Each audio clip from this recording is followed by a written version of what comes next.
물질과 또 건강이라는 두 안전망이 하나님 손 안에서 얼마나 허무하게 무너지는지에 대해서 또한 살펴보았습니다.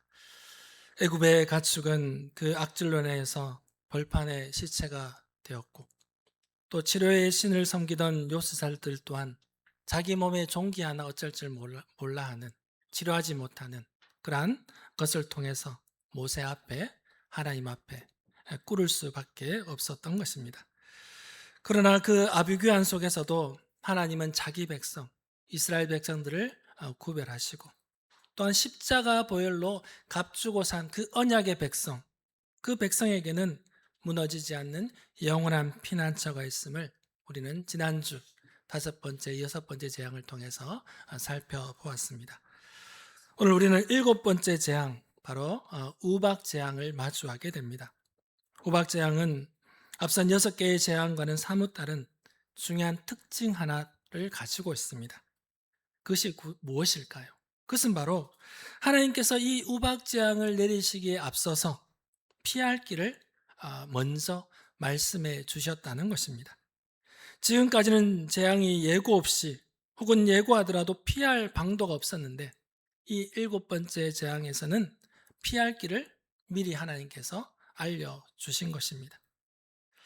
하나님은 이제 우박이 내릴 터니 들에 있는 내 종과 가축을 집으로 들이라고 했습니다. 이렇게 분명한 경고와 함께 피할 길을 주신 것입니다. 이 우박 재앙은 애굽의 하늘을 겨눈 그러한 심판이라고 할 수 있습니다.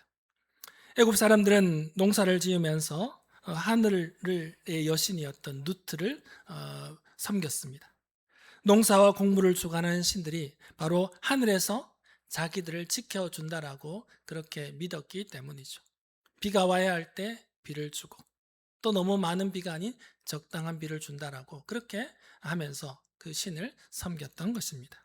그런데 그 하늘에서 불덩이가 섞인 우박이 쏟아져 내림으로 말미암아 그들의 곡식과 나무와 모든 짐승들이 다 죽게 된 것입니다.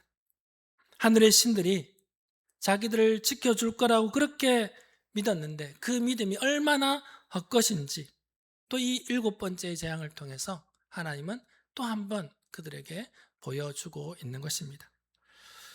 이 지점에서 애굽 사람들은 두 부류로 나누어지게 됩니다. 하나님의 경고의 말씀을 듣고 두려워 피한 사람이 있는 반면, 그 하나님의 말씀을 듣고 그동안에 많은 재앙이 있음에도 불구하고 기등으로 듣는 그런 사람으로 나누어지게 된 것입니다. 똑같은 말씀을 듣고도 정반대의 위치에 서게 되는 두 부류의 사람들, 우리는 그들의 갈림길 앞에 한번 서 보고자 합니다. 그리고 오늘 말씀을 세 가지로 나누어 살펴보면서 말씀 앞에서 나는 과연 어느 쪽에 서 있는지 정직하게 자신을 말씀 앞에 비춰볼 수 있는 그런 시간이 되기를 주님의 이름으로 축원합니다. 첫 번째로, 하나님은 온 천하에 자신을 알리게 하시려고 이 모든 일들을 행하셨습니다. 하나님은 모세를 바로 앞에 보내시면서 지금까지와는 다른 엄중한 선고를 하십니다. 우리가 읽은 본문 14절을 보시면, 내가 이번에는 모든 재앙을 너와 네 신하와 네 백성에게 내려 온 천하에 나와 같은 자가 없음을 내가 알게 하리라. 성도 여러분, 여기서 우리는 하나님께서 내리는 재앙, 아직 10가지 재앙이 다 애굽 땅에 내리진 않았지만, 그러나 이 재앙을 전체를 관통하는 하나님의 궁극적인 목적이 무엇인지 하나님 우리에게 알려주고 있습니다. 바로 그 궁극적인 목적이 무엇일까요? 애굽을 짓밟아서 폐허로 만드는 것이 목적이 아닌 것입니다. 바로 14절의 말씀처럼 온 천하에 나와 같은 자가 없음을 알게 하시려고, 오직 여호와만이 참 하나님이심을 세상에 나타내 보이시기 위해서 하나님은 애굽 땅 가운데 그러한 재앙들을 내리고 있다는 것입니다. 이어서 하나님은 16절을 통해 더 놀라운 말씀을 하십니다. 16절을 보시면, 내가 너를 세웠음은 나의 능력을 내게 보이고 내 이름이 온 천하에 전파되게 하려 하였음이니라. 내가 너를 세웠다. 여기서 너는 누구일까요? 너는 바로 왕입니다. 하나님은 바로를 통해서 내가 너를 세웠다라고 그렇게 선포하고 있습니다. 바로의 입장에서는 자기가 왕이 된 건데 어떻게 하나님이 자기를 왕으로 세웠다는 것입니까?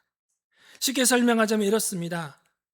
우리의 모든 자연 만물을, 우주를 섭리하신 하나님께서 감독자가 되셔서 이 바로왕을 악역 배우로 무대에 캐스팅해서 그 자리에서 그 역할을 하시도록 하나님이 바로를 세웠다는 것입니다. 당대의 최고의 권력을 자였던 바로는 그렇게 생각하지 않았던 거죠. 내가 스스로 왕이 되어져서 이 애굽 땅을, 온 세상을 통치한다라고 생각을 했던 것입니다. 그러나 그 생각은 착각이었던 것이죠. 하나님은 바로를 그 자리에 세운 것은 하나님의 크신 능력을 보여주기 위해서 단지 조연으로만 그 역할을 하게 바로를 세웠다는 것입니다. 그렇습니다. 하나님은 이 바로의 완악함조차도 하나님의 영광과 이름을 온 천하에 드러내기 위해서 그렇게 도구로 사용하셨던 것입니다. 사랑하는 성도 여러분, 우리는 신앙생활을 하면서 의문이 들 때가 있을 것입니다. 하나님, 왜 제게 이런 일이 생기는 겁니까? 왜 이러한 고난이 내가 마주하게 됩니까? 라는 그러한 의문 말입니다. 자기 딴은 하나님을 섬기고 예배하고 하나님을 위해서 섬기고 봉사했는데 왜 이러한 어려움과 고통과 시련이, 이런 상황들이, 달갑지 않은 상황들이 나에게 임하냐는 것이죠. 물론 이러한 의문이 우리가 생길 때가 있습니다.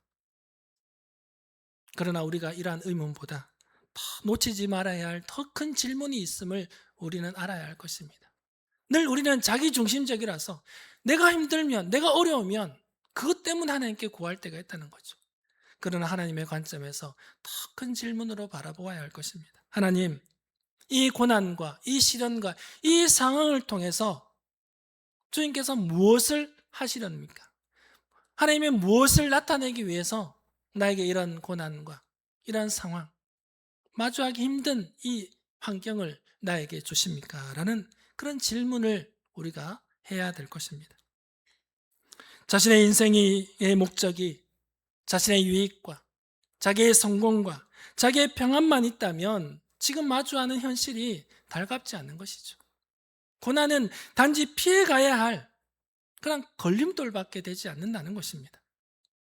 그러나 내 인생의 목적이 나의 유익과 나의 성공이 아니라 바로 하나님의 영광과 이름을 드러내는 것에 있다면 이 마주하기 힘든 상황, 나에게 있는 이 질병, 내가 마주하는 고난조차도 하나님의 영광을 드러내기 위한 거룩한 통로로 사용될 수 있다는 것입니다. 생각해 보십시다. 바로는 자신이 애굽의 주인이라고 그렇게 굳게 믿고 있습니다. 태양신의 아들이자 살아있는 신으로 그는 추앙을 받았습니다. 그러나 하나님은 오늘 말씀을 통해 오만한 그 바로, 내가 너를 세웠다라고 그렇게 선언하시면서 바로가 그 자리에 있는 것, 애굽의 왕이 된 것, 6번의 재앙 가운데 네가 죽지 않고 그나마 지금까지 그 자리에 지키고 있는 것 또한, 네가 그 재앙을 마주하면서도 그 마음이 완악한 것, 그대로 가지고 있는 것 또한 하나님의 영광과 이름을 더 높이기 위한 그런 도구로 하나님께서 사용하고 있다는 것입니다. 세상은 늘 자기의 힘과 권력, 그것을 가지고 서 있다라고 자부를 하고 있습니다. 그것이 아니죠. 그 모든 것을 붙들고 계신 분은 오직 여호와 하나님이심을 믿습니다.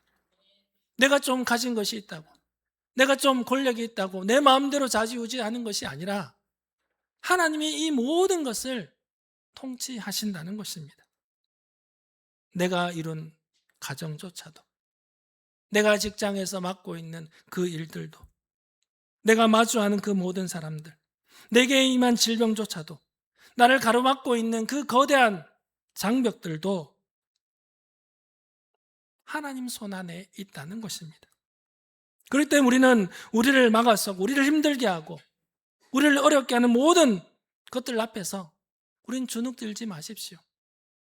하나님의 영광을 드러내시기 위해서 우리를 그러한 자리로, 그러한 환경으로 이끌어가고 있다는 것입니다. 그래서 우리는 매일 일상의 삶 속에서 나의 형편과 나의 환경과 나의 고난을 뛰어넘어서서 나를 통해서 하나님의 이름과 하나님의 영광이 전파되게 해달라고, 그러한 삶을 살게 해달라고 기도하는 저와 여러분이 될 수 있기를 주님의 이름으로 축원합니다. 두 번째로는 똑같은 말씀 앞에서 사람들은 두 부류로 나누어집니다. 이제 하나님은 우박재앙을 예고하시면서 지금까지와는 전혀 다른 조치를 취하시죠. 앞서 말씀드린 대로 피할 길을 그들에게 알려주고 계십니다. 본문 19절을 보시면 같이 한번 읽어보실까요? 같이 읽습니다. 시작. 이제 사람을 보내어 내 가축과 내 들에 있는 것을 다 모으라.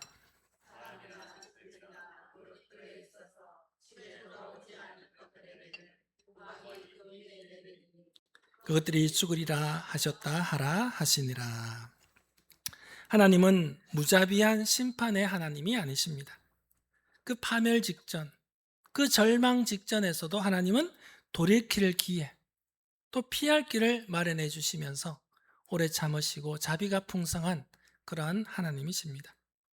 바로 이 경고의 말씀에 앞서서 애굽 사람들은 두 부류로 나누어지는 것을 볼 수 있습니다. 그래서 그 경고를 하시면서 피하여 드리라고 했죠. 그래서 이 경고의 말씀을 들으면서 애굽 사람들은 두 부류로 나누어지게 됩니다. 20절 말씀과 21절도 함께 읽어보실까요? 같이 읽습니다.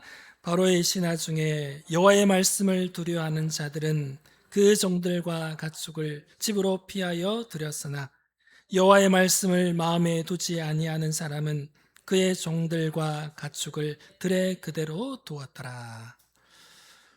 성도 여러분, 여기에 두 부류의 사람들을 묘사하는 그러한 성경이 말하는 두 가지 표현에 우리는 주목해 보기를 원합니다. 먼저 피한 사람이죠. 가축을 피하여 드린 사람은 여호와의 말씀을 두려워하는 자들이라고 그렇게 성경은 표현하고 있습니다. 두려워하다, 히브리어는 야레입니다. 단순히 무서워서 벌벌 떠는 그러한 뜻이 아니고 말씀을 존중하고 경외하면서 그 말씀 앞에 자신을 낮추어 순종하는 경건한 두려움을 말하는 것입니다. 반면 피하지 않는 사람은 성경에 표현하기를 여호와의 말씀을 마음에 두지 아니하는 사람이라고 말하고 있습니다. 이것을 히브리어로 지각하면 로산 리보, 말씀을 자기에게 두지 않았다라는 그러한 뜻입니다. 말씀을 안 들은 것이 아니죠. 분명히 똑같이 말씀을 들은 것입니다. 그러나 그 말씀을 마음에 두지 않았던 것입니다. 설마 또 그런 일이 있겠어? 히브리 노예의 신이 정말 그런 일을 우리에게 하겠어? 라고 그렇게 말씀을 대수롭지 않게 여기면서 가축을 그냥 들에다가 놓아두었던 것입니다. 사랑하는 성도 여러분, 여기서 우리가 놓치지 말아야 할 그런 중요한 사실이 있습니다. 말씀을 두려워하여서 종을 피신시킨 사람들은 누구였습니까? 이스라엘 백성들이었을까요? 아니죠. 애굽 사람이었고 곧 바로의 신하들이었습니다. 이스라엘 백성들이 아니었습니다. 하나님을 알지 못하던 이방 애굽인들 가운데서도 하나님의 말씀을 두려워하여서 그 말씀을 듣고 순종한 사람들이 있었고, 그래서 그 순종을 통해서 자신의 재산을 지킬 수 있었다는 것입니다. 이것이 바로 하나님의 놀라운 은혜의 원리인 것입니다. 구원과 보호는 혈통이나 신분으로 내가 여기에 속해 있다라고 주어지는 것이 아니라는 것입니다. 얼마만큼 그 말씀을 내가 받아들이느냐에 달려있는 것이지, 내 신분이 어떤데, 내 부모가 어떤 사람인데, 내가 어떤 직책을 가졌는데, 내가 얼마나 교회에 많이 출입했는데, 이것이 우리의 구원과 보호를 보장해 주지는 않는다는 것입니다. 훗날 여리고성의 기생 라합이, 모압 땅의 모압 여인이었던 룻이 하나님의 말씀을 두려워해서 하나님의 백성이 되어서 예수님의 족보에 이방 여인들의 이름이 그렇게 기록된 이유가 바로 이러한 이유라는 것입니다. 반대로 아무리 좋은 환경에서 태어나고 하나님의 말씀을 늘 가까이 두고 살았다 할지라도 그 말씀을 자기의 마음에 두지 않는 사람, 아무 소용이 없다는 것입니다.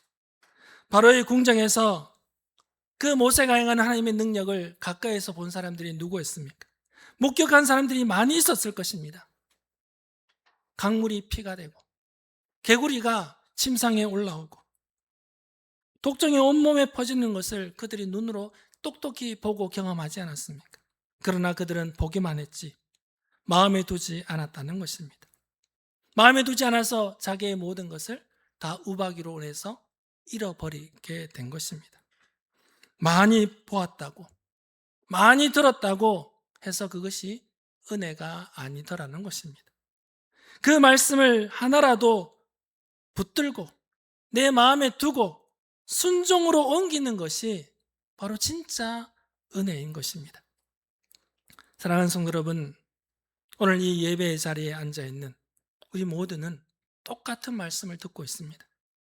그러나 아쉽게도 이 시간이 지나서 각자의 삶의 자리로 돌아가게 되면 우리를 또한 분명히 두 부류로 나누어질 수 있습니다.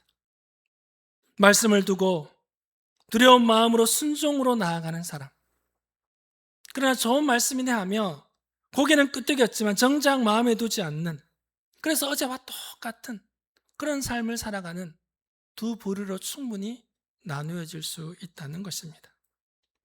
말씀을 듣는 것과 마음에 두는 것은 다른 것입니다.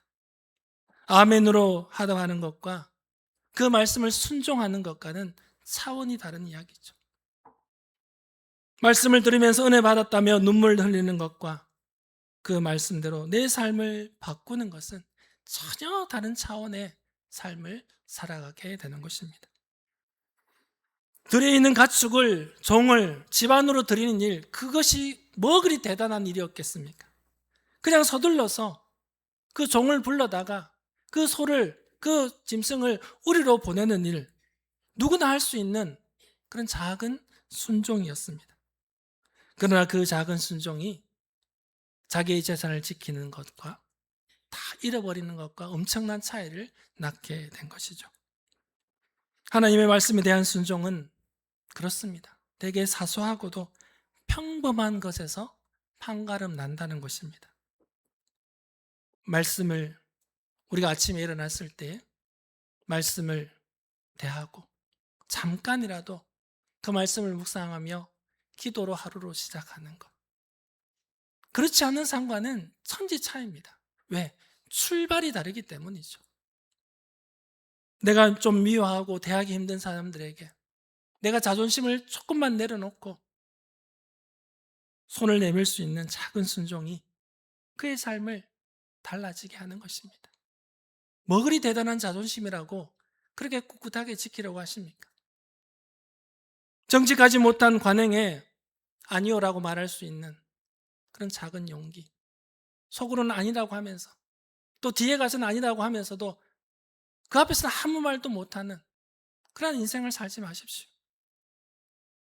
바로 그 작은 순종의 자리에서 우리의 믿음이 진짜인지 가짜인지 판별나게 되는 것입니다. 그렇다면 지금 여러분은 말씀 앞에서 어느 쪽에 서 있다고 생각하십니까? 들에 있는 것을 안으로 들이라는 그 하나님의 말씀에 서둘러서 순종하여서 그 들판에 나가서 가축과 종을 드리는 편에 속하십니까? 아니면 설마 그런 일이 일어나겠어 하면서 방치하는 쪽으로 서 계십니까? 오늘 선포되는 이 말씀을 두려운 마음으로 받아서 지체 없이 순종의 자료로 나아가는, 그래서 우리의 믿음의 진짜임을 증명해내는 우리 성도들이 되기를 주님의 이름으로 축원합니다. 세 번째로는 위기 앞에 회개가 참인지 거짓인지는 열매로 드러나는 것입니다. 마침내 우박이 쏟아집니다. 불덩이가 우박에 섞여 내려오는 그런 엄청난 무서운 광경이죠. 온 애굽 땅의 밭작물이 다 상하고 나무가 꺾이고 들에 있던 사람이나 짐승이 다 죽어나갑니다. 그러나 26절은 우리에게 이렇게 증언해 주고 있습니다. 이스라엘 자손들이 있는 그곳 고센 땅에는 우박이 없었더라. 불과 우박이 온 애굽을 뒤덮었을 때에도 하나님의 백성이 가는 이스라엘 땅, 고센 땅은 여전히 하나님의 보호함을 받으면서 평안한 가운데 있었다는 것입니다. 그 무서운 심판 앞에서 또 그토록 완악했던 바로가 드디어 입을 열게 됩니다. 본문 27절과 28절인데요. 이 구절도 같이 한번 읽도록 하겠습니다. 같이 읽습니다. 바로가 사람을 보내어 모세와 아론을 불러 그들에게 이르되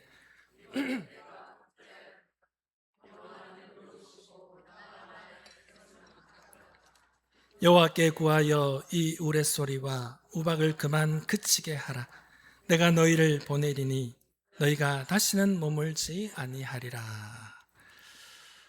얼마나 놀라운 고백입니까? 회개입니까? 바로가 자기의 입술로 내가 범자였도다라고 그렇게 그가 고백하고 있습니다. 그 완악했던 바로가 그렇게 고백하고 있으면서 또 말하기를 여호와는 의로우시고 나와 나의 백성은 악하도다 라고까지 그렇게 인정을 하고 있습니다. 말만 놓고 본다면, 이 구절만 놓고 본다면 이보다 더 완벽한 회개의 말은 없을 것입니다. 그런데 이 바로의 회개, 이것이 정말 진짜였을까요? 이것이 진짜였는지 가짜였는지는 우박이 그친 뒤 바로가 어떻게 했는지를 보면 알게 될 것입니다. 본문 34절과 35절을 보시면, 오늘 우리가 읽진 않았지만 보시면 바로가 비와 우박과 우레소리가 그친 것을 보고 다시 범죄하여 마음을 완악하게 하니 그와 그의 신하가 꼭 같더라. 바로의 마음이 완악하여 이스라엘 자손을 내보내지 아니하였으니 여호와께서 모세에게 말씀하신 것과 같더라. 숨통이 트이자, 뭔가 좀 살만해지자 바로는 또 언제 그러냐는 듯이 지난번처럼 또 그 마음이 완악해지게 됩니다. 바로가 내가 범자였노라. 이 고백은, 이 회개는 진정한 회개가 아니었던 것입니다. 그냥 당장의 고통을 면해보려는 거짓 회개였던 것입니다. 사실 모세는 이 바로의 모습을 처음부터 알고 있었습니다. 30절을 보면 그렇게 고백한 후에 모세가 이렇게 말하죠. 그러나 왕과 왕의 신하들이 여호와 하나님을 아직도 두려워하지 아니할 줄을 내가 아나이다. 모세는 그런 바로의 회개, 그 고백이 거짓임을 알고 있었다는 것입니다. 입술로는 내가 범죄했다라고 고백했지만 마음 깊은 곳에는 여전히 하나님을 경외함이 없었다는 것입니다. 사랑하는 성도 여러분, 참된 회개와 거짓 회개는 눈물을 많이 흘렸다거나 말을 많이 했다거나 그것으로 판가름 나는 것이 아닙니다. 위기가 지난 이후에 열매로 나타나는 것입니다. 세례 요한이 회개하러 나온 무리들에게 누가복음 3장 8절에 어떻게 말했습니까? 회개에 합당한 열매를 맺으라라고 그렇게 선포했습니다. 회개는 단지 미안합니다, 죄송합니다, 잘못했습니다라고 인정하는 것만이 아니죠. 바로 그 뉘우침 이후에 방향 전환이라는 그러한 행동의 열매가 드러나야 하는 것입니다. 잘못했다면 방향을 바꾸어서 그 행동을 끊어버려야 한다는 것이죠. 그러나 우리 또한 바로처럼 그렇게 가짜 해결을 할 때가 많지 않으신지요? 큰 어려움이 닥치면 눈물을 흘리며 무릎으로 하나님 앞에 나와 하나님, 제가 잘못했습니다. 이번만 이 상황을 해결해 주시면 제가 정말 전과는 달라지겠습니다 라고 수차례 반복하며 결단하며 서원까지 하면서도 문제가 해결되고 숨통이 트이면 그 결심이 어디로 갔는지 다시 예전의 모습으로 돌아가지는 않으십니까? 언제 내가 그렇게 무릎을 꿇고 하나님 앞에 간절하게 기도한 적은 없고 점점 기도의 자리는 멀어지고 예배의 자리도 회피하고 늘 했던 대로 자신의 생각과 고집대로 향하여 세상에 달려가지는 않으십니까? 우리는 우리 안에 있는 이 바로의 완악함, 이 완악함을 십자가 앞에 내려놓아야 할 것입니다. 이 모습을 보면서 우리는 성경 속에 두 사람이 떠오를 것입니다. 똑같은 죄를 지었지만 한 사람은 참된 회개를 하였고 한 사람은 거짓으로 뉘우친 사람이 있습니다. 베드로는 주님을 모른다고 3번 부인한 후에 닭이 울자 그 밖에 나가서 통곡을 하며 울었습니다. 그리고 결국 돌이켜서 주님의 양을 치는 사도가 되었습니다. 그러나 같은 제자였던 가룟 유다 역시도 자기가 무고한 죄를 팔고 무고한 피를 내가 흘리게 하였다고 하면서 자신의 죄를 범했다고 뉘우쳤지만 그 뉘우침의 방향은 올바른 전환을 이루지 못하고 스스로 목매어 죽는 절망으로 끝나버리게 된 것입니다. 내가 범자였노라. 바로 이 뉘우침이 가룟 유다의 뉘우침과 같은 열매 없는 그런 회개였던 것입니다. 참된 회개는 삶의 방향을 바꾸는 것입니다. 어제까지 세상을 향하던 발걸음이었다면 참된 회개를 통해서 하나님으로 돌아서는 것입니다. 근데 그 돌이킴은 나의 결심이나 나의 의지로 나의 힘으로 되는 것이 아니죠. 제가 늘 말씀드리지만 자기의 의지로 하는 것, 신앙생활을 하는 것은 2년 하면 지친다고요.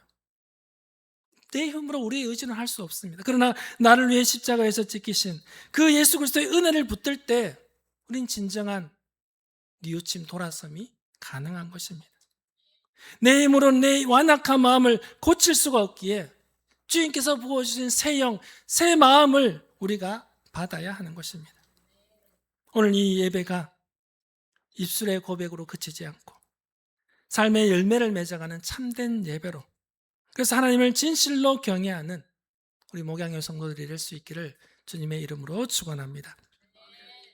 오늘 7번째 우박제양은 우리 앞에 아주 선명한 갈림길을 보여주고 있습니다. 그래서 오늘 선포된 3가지 말씀을 마음속 깊이 새길 수 있기를 바랍니다. 첫 번째로는 뭐라고 했습니까?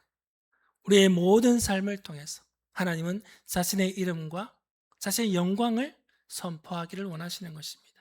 내 앞에 가로막혀 있는 그런 어려움과 고난과 시련, 그 환경, 그것을 넘어서서 오히려 하나님의 이름과 영광을 드러내는 그러한 삶을 살아가는 우리 성도들 될 수 있기를 축원합니다.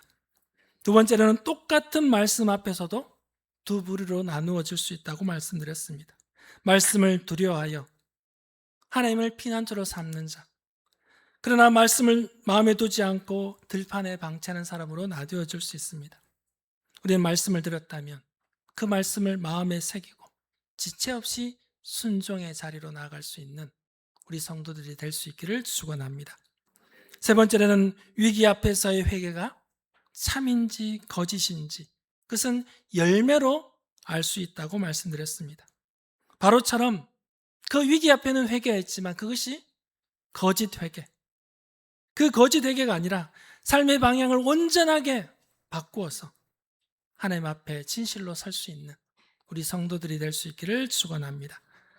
우리가 앞서 불렀던 찬송가 204장은 이렇게 노래하고 있죠. 주의 말씀을 듣고서 준행하는 자는 반석 위에 터를 닦고 집을 지음과 같다라고 우리는 찬양의 가사를 고백하며 불렀습니다. 이것은 우리 주님께서 산상수훈의 마지막 결말에 해당되는 말씀입니다. 말씀을 듣고 행하는 자는 비가 오고 창수가 나고 무너지지 않는 반석 위에 세운 집이고, 반대로 말씀을 듣고도 행하지 않는 자는 겉으로는 그럴듯하게 보여도 모래 위에 세운 집이라는 것입니다. 그런데 겉보기에는 평온할 때는 그것이 드러나지 않습니다. 그러나 우박이 쏟아지고 비가 오고 바람이 불면 그것이 드러나게 되는 것이죠. 그래서 하나님의 말씀을 듣고 방치하는 것, 마음에 두는 것은 이 두 부류로 나누어지는 차이는 우리의 물질에 있는 것도 아니고 지위에 있는 것도 아니고 지식에 있는 것도 아닙니다. 말씀을 두려운 마음으로 받아들여서 지체 없이 순종하는 자에 달려있는 것이죠. 우리의 삶에 우박이 내리치고 비가 오고 창수가 나는 그러한 일이 오지 않으면 좋겠지만 찾아온다는 것입니다. 평온할 때는 똑같아 보이지만 폭풍이 내리치면 무엇에 지었는지 드러난다는 것입니다. 지금 아직 하늘이 맑을 때 우리는 말씀을 듣고 순종하여 반석 위에 터를 닦아 우리의 삶의 집을 인생의 집을, 신앙의 집을 지어갈 수 있는 우리 성도들이 될 수 있기를 축원합니다. 그리고 말씀을 들은 것에서 멈추지 마시고 들은 말씀을 마음에 두고 우리가 작은 순종이라 할지라도 그 순종으로 옮기는 자가 될 수 있기를 바랍니다. 그래서 우리를 통해 하나님의 이름과 하나님의 영광을 선포할 수 있는 우리 믿음의 성도들이 될 수 있기를 주님의 이름으로 축원합니다. 사랑과 은혜가 풍성하신 아버지 하나님, 애굽 땅 가운데 7번째